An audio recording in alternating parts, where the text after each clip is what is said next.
30 जुलाई 2024 को ईरान के नए राष्ट्रपति मसूद पेजेश्कियान का शपथ ग्रहण समारोह था और समारोह में हमास के मुखिया इस्माइल हानिया पहुंचे थे। लेकिन ये ईरान को भी नहीं पता था कि रात होते ही उनके घर आए मेहमान की उनकी ही जमीन पर हत्या हो जाएगी और इस हत्या के बाद से ईरान इजराइल पर एक बड़ा हमला करने की तैयारी में लगा हुआ है और वो इस कड़ी में लगातार मिडिल ईस्ट में तमाम प्रतिरोधी समूहों को इजराइल के खिलाफ गोल बंद कर रहा है, जिससे तेल अवीव पर एक बड़ा हमला किया जा सके।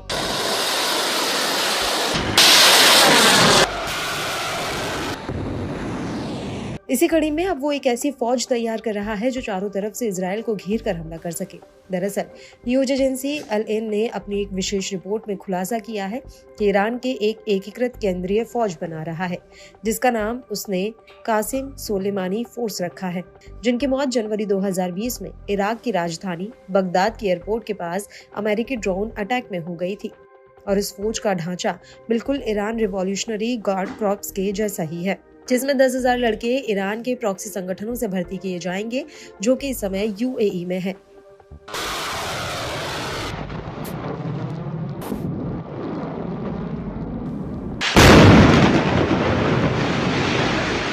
सूत्रों का कहना है कि सुलेमानी फोर्स में करीब 20% लड़ाके यमन के हूती और अन्य गुटों से होंगे, जिन्हें ईरान समर्थित मिलिशिया से भर्ती किया गया है।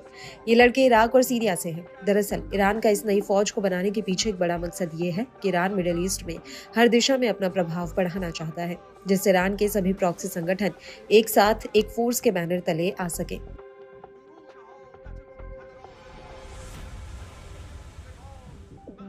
अल-इन का कहना है कि कथित रूप से इन लड़ाकों की इराक और ईरान में ट्रेनिंग हो रही है और ये force Irani axis of resistant का हिस्सा बन जाएगी और ऐसा करके ईरान के इस इलाके में ताकत और प्रभाव और ज्यादा बढ़ जाएगा, जिससे वो मिडिल ईस्ट में दबाव बनाने में काबिल होगा।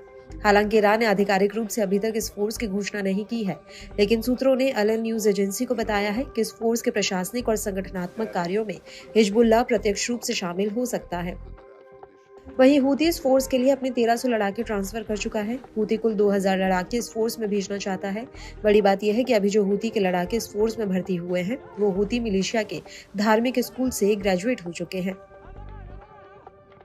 लेकिन सवाल ये उठता है कि हूती के बचे हुए 700 लड़ाके ईरान के इस फोर्स में कैसे पहुंचेंगे। तो आपको बता दें कि बचे हुए 700 लड़ाके हवाई और समुद्री या कुछ तस्करी के रास्ते ईरान पहुंच सकते हैं और समुद्री रूट में पहले ये लड़ाके सोमालिया जाएंगे और वहां से मछली पकड़ने वाली नाव पर सवार होकर ये सूडान होते हुए ईरान भेजे जाएंगे।